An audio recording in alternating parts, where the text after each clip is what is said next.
Bonjour mesdames, bonjour messieurs.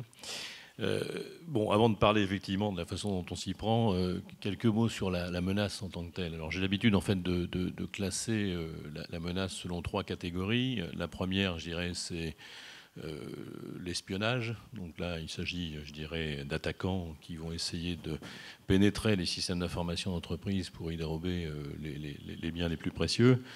Bon, à ce stade-là, je vais vous donner un chiffre qui me paraît intéressant, c'est 80%. 80%, c'est en fait le pourcentage de valeur économique des entreprises du Fortune 500. 80% de cette valeur économique est représentée par des biens intangibles, c'est-à-dire des propriétés intellectuelles, des propriétés industrielles, des valeurs de marque. Donc on voit bien quelque part que quand une entreprise se fait attaquer, se fait siphonner quelque part ses biens les plus précieux, on parle dès le départ, on parle de valeur économique, d'impact sur la valeur économique de l'entreprise. Alors je prends un exemple pour fixer les idées. Regardez ce qui s'est passé sur Yahoo. On a découvert récemment que Yahoo s'était fait attaquer. Ben, l'impact, c'est que Verizon est en train de revoir le prix d'achat de Yahoo. Donc ça, c'est du sonnant et trébuchant. Hein, donc c'est pas... Et je pense que cette prise de conscience de l'impact sur la valeur économique va quelque part motiver de plus en plus les dirigeants d'entreprise à prendre la cybersécurité au sérieux et à mettre les moyens, parce qu'à un moment donné, il faut bien parler de moyens. Donc ça, c'est l'espionnage. Alors la deuxième catégorie, c'est le sabotage. Donc là, on est je dirais, dans un problème de sécurité nationale. Ça peut être des actes d'intimidation, ce qui est le plus souvent le cas. Ça peut être un acte de guerre, voire un acte de terrorisme dans certains cas. Donc là, on va viser, je dirais, les attaquants vont viser d'une façon générale plutôt les opérateurs d'importance vitale, de façon à tenter de nuire ou voire même de paralyser des infrastructures, voire un pays dans sa globalité. Alors, il faut être conscient que ces actes de sabotage, s'ils sont simultanés, menés à grande échelle, peuvent être extrêmement préjudiciables, voire même catastrophiques pour un pays comme le nôtre. Alors on n'a pas encore beaucoup d'exemples, mais enfin il y en a eu dans le passé. Je vais pas tous les citer, mais enfin l'Estonie a été en 2007 un premier exemple, je dirais, de ce type d'attaque. Alors troisième catégorie, c'est le cybercriminalité. Donc là, je dirais, jusqu'à présent, on était dans un monde qui était essentiellement le monde bancaire, la fraude au faux virement, par exemple. Alors, l'exemple récent de l'extorsion de fonds sur le SWIFT, hein, le réseau interbancaire, est intéressant. Les attaquants avaient tenté de détourner jusqu'à $1 milliard. Ils ont échoué, mais enfin, ils ont quand même réussi à s'emparer de 81 millions de dollars. C'est quand même une belle somme en une seule cyberattaque. Donc là, encore une fois, c'est du sonnant et trébuchant. Puis dernier point, Guillaume l'évoquait, on voit dans ce domaine-là la montée en puissance de rançonnage, tentative de rançonnage. Alors, vous avez par exemple l'attaque qui consiste à encrypter toutes les données sur un système d'information et demander une rançon en contrepartie. C'est ce qui est arrivé à un hôpital américain il y a quelque temps.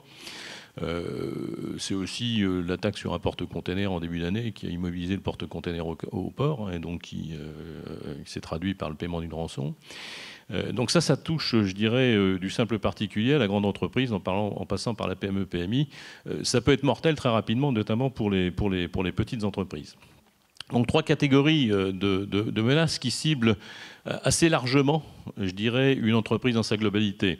Alors à ce stade, je crois qu'il est important de bien comprendre que la cybermenace et d'une certaine façon donc la cyberdéfense est une problématique très transverse, en ce sens où il ne s'agit pas d'être bon, je dirais, ou excellent pour protéger un endroit en laissant grand ouvert un autre endroit. Alors à ce stade, moi je voudrais adresser un point qui nous tient particulièrement à cœur, qui est le positionnement de la cybersécurité au sein d'une entreprise. Alors ce que l'on voit d'une façon générale, enfin le plus souvent, c'est dès lors que la cybersécurité est prise en compte par un dirigeant, elle est souvent confiée au DSI de l'entreprise. Alors, c'est un bon début, mais c'est largement insuffisant. Pourquoi ? Parce que le DSI, d'une façon générale, il est en charge des systèmes d'information de l'entreprise. Donc, il va traiter essentiellement la problématique d'espionnage, de défense contre l'espionnage.